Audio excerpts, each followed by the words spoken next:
Medical physiology lectures. आज हम पढ़ेंगे ऑक्सीजन टॉक्सिसिटी के बारे में।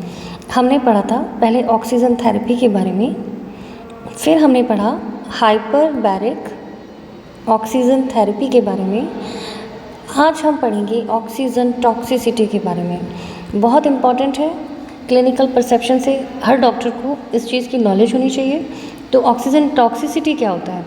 So usually inhalation of 100% oxygen, जब 100% ऑक्सीजन को इन्हेलेशन दिया जाता है, that cause conversion of molecular oxygen into active oxygen and H2O। Active oxygen यानी सुपर ऑक्साइड एनायंस बन जाते हैं ऑक्सीजन के, जो कि फ्री रेडिकल होते हैं, और ये फ्री रेडिकल बॉडी में टॉक्सिसिटी कर देते हैं, जिसे बोलते हैं ऑक्सीजन टॉक्सिसिटी, यानी ऑक्सीजन की वजह से होने वाली टॉक्सिसिटी। तो ये सुपर ऑक्साइड एनायंस जो होते हैं, दीज आर हार्मफुल, और इसकी वजह से बहुत सारे कॉम्प्लिकेशंस हो जाते हैं। तो ऑक्सीजन थेरेपी देते टाइम या हाइपरबैरिक ऑक्सीजन थेरेपी देते टाइम क्वेश्चंस का बहुत इंपॉर्टेंटली ध्यान रखना चाहिए। इस पे कई बार शॉर्ट नोट पूछा जाता है और MCQ क्वेश्चंस बहुत पूछे जाते हैं। इसके साइड इफ़ेक्ट्स क्या क्या हो सकते हैं? पहला आता है इरिटेशन ऑफ एयरवेज।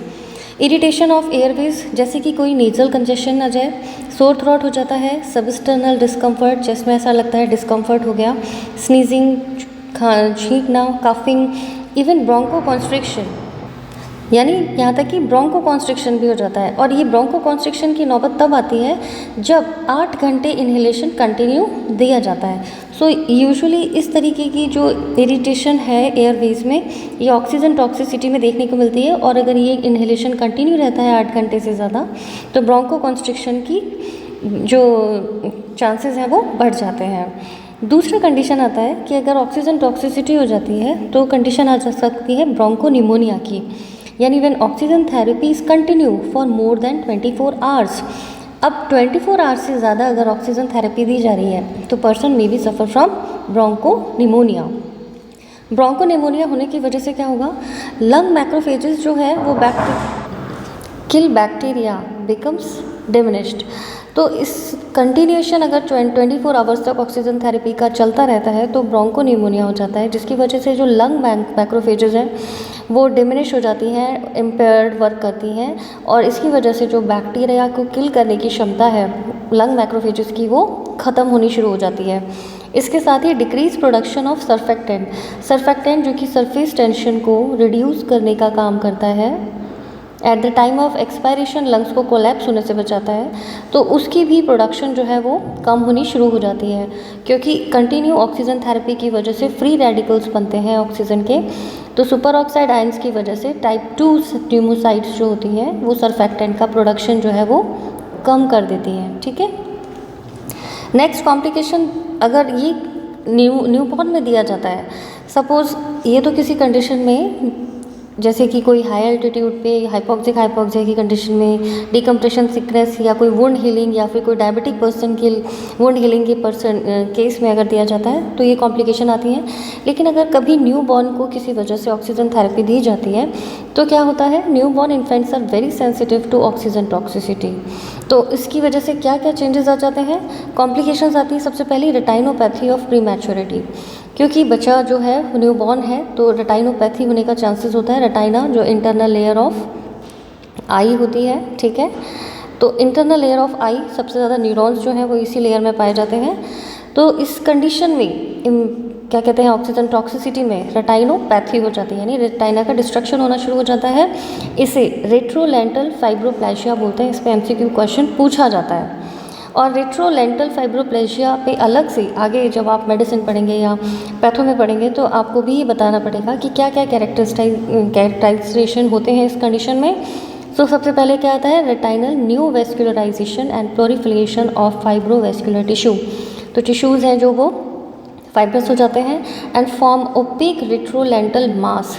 तो जो न्यूरॉन्स होते हैं उसमें जो है ओपेक मास बन जाता है, and this lead to bilateral permanent blindness. और दोनों साइड के जो न्यूरॉन्स हैं वो ख़राब होने से शुरू हो जाते हैं, बायलेटरल दोनों साइड के, और परमानेंट ब्लाइंडनेस जो है वो कॉज हो जाती है। दूसरी कंडीशन क्या आती है न्यूबॉर्न में? ब्रोंको पल्मोनरी डिस्प्लेसिया, जिसकी वजह से फॉर्मेशन ऑफ सिस्ट एंड ओपेसिटीज़ जो है वो हो जाती हैं, यानी जो प्री मैच्योर बेबीज़ होते हैं और उनको ऑक्सीजन थेरेपी जो है वो दी जाती है, तो अगर वो 24 आवर्स से ज़्यादा दी जाए या उसमें प्रिकॉशंस का ध्यान नहीं रखा जाए और पर्सन जो बच्चा है वो ऑक्सीजन टॉक्सिसिटी से सफ़र हो जाए, तो उसमें जो ब्रोंकोपल्मोनरी डिस्प्लेशिया है उसके कैरेक्टर्स आना शुरू होते हैं। इसे क्रोनिक लंग डिसीज़ भी बोलते हैं, ठीक है। और इसके अलावा इसमें सबसे इम्पॉर्टेंट क्या चेंजेस आते हैं, इसमें जो लंग्स की एल्विलाई है वो डिस्ट्रक्ट होना शुरू हो जाती हैं और जो सेल्स एंड सिस्ट की फॉर्म में कन्वर्ट हो जाती हैं। So while treating newborns, ये बहुत इंपॉर्टेंट नोट है, while treating newborns in incubators with oxygen therapy it is continued cautioned by that infant should never be given more than 40% oxygen. तो इस question को ध्यान में रखिए, अगर ऑक्सीजन थेरेपी दी जाए तो प्री मैच्योर बेबीज़ की जो हेल्थ है उसमें रिकवरी के चांसेस ज़्यादा होते हैं। अगर 40% ऑक्सीजन दी जाए तो उस कंडीशन में ज़्यादा चांसेस हैं कि कोई भी ऐसी रिट्रोटाइनोपैथी या ब्रोंकोपल्मोनरी डिस्प्लेसिया की कंडीशन नहीं आएगी। नेक्स्ट आता है नर्वस सिस्टम कॉम्प्लिकेशंस। तो अगर ऑक्सीजन टॉक्सिसिटी हो जाती है तो उस कंडीशन में क्या नर्वस सिस्टम कॉम्प्लिकेशंस आते हैं, मस्कुलर ट्विचिंग। सो यूजुअली क्या होता है, अनकंट्रोलेबल मसल कॉन्ट्रैक्शंस हो जाते हैं, ठीक है। तो यूजुअली जो है ट्विच यूजुअली जो है वो कई बार पता नहीं चलता, लेकिन ऑक्सीजन टॉक्सिसिटी की कंडीशन में अनकंट्रोलेबल मसल कॉन्ट्रैक्शन हो जाते हैं, जिसे बोलते हैं मसल ट्विचिंग। टाइनाइटिस यानी कानों में ऐसा लगता है जैसे बेल बज रही हो, ठीक है, ringing of bell in the ear. Conversion, usually जो पर्सन्स जो सीजर्स से सफ़र होते हैं उनमें कन्वर्शंस देखने को मिलते हैं, लेकिन ऑक्सीजन टॉक्सिसिटी की कंडीशन में भी अनकंट्रोलेबल मसल कॉन्ट्रैक्शन जो है वो देखने को मिलते हैं और कन्वर्शंस में मसल कॉन्ट्रैक्ट होती है और कन्वर्शंस के फॉर्म में ये शो होना शुरू हो जाता है।